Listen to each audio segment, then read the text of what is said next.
ሁለተኛይቱ የሐዋርያው ጳውሎስ መልእክት ወደ ተሰሎንቄ ሰዎች ምዕራፍ 1 ጳውሎስና ስልዋኖስ ጢሞቴዎስም በእግዚአብሔር በአባታችን በጌታ በኢየሱስ ክርስቶስም ወደምትሆን ወደ ተሰሎንቄ ሰዎች ቤተ ክርስቲያን ከእግዚአብሔር ከአባታችን ከጌታ ከኢየሱስ ክርስቶስም ጸጋ ሰላምም ለእናንተ ይሁን።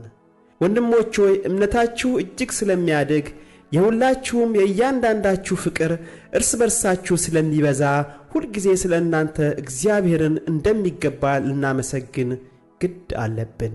ስለዚህ በምትታገሱበት በስደታችሁና በመከራችሁ ሁሉ ከመጽናታችሁና ከእምነታችሁ የተነሳ በእግዚአብሔር አብያተ ክርስቲያናት ስለ እናንተ ራሳችን እንመካለን። ስለ እርሱ ደግሞ መከራ ለምትቀበሉለት ለእግዚአብሔር መንግሥት የምትበቁ ሆናችሁ ትቆጠሩ ዘንድ ይህ የእግዚአብሔር ቅን ፍርድ ምልክት ነው። ጌታ ኢየሱስ ከሥልጣኑ መላእክት ጋር ከሰማይ በእሳት ነበልባል ሲገለጥ መከራን ለሚያሳዩአችሁ መከራንም ለምትቀበሉ ከእኛ ጋር ዕረፍትን ብድራት አድርጎ እንዲመልስ በእግዚአብሔር ፊት በእርግጥ ጽድቅ ነውና። እግዚአብሔርን የማያውቁትን ለጌታችንም ለኢየሱስ ክርስቶስ ወንጌል የማይታዘዙትን ይበቀላል።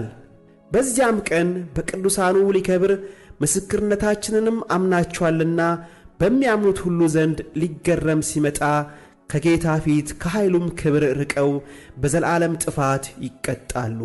ስለዚህም ደግሞ እንደ አምላካችን እንደ ጌታም እንደ ኢየሱስ ክርስቶስ ጸጋ የጌታችን የኢየሱስ ክርስቶስ ስም በእናንተ ዘንድ ሊከብር እናንተም በእርሱ ዘንድ ልትከብሩ አምላካችን ለመጥራቱ የምትበቁ አድርጎ ይቆጥራችሁ ዘንድ የበጎነትንም ፈቃድ ሁሉ የእምነትንም ሥራ በኃይል ይፈጽም ዘንድ ስለ እናንተ ሁልጊዜ እንጸልያለን።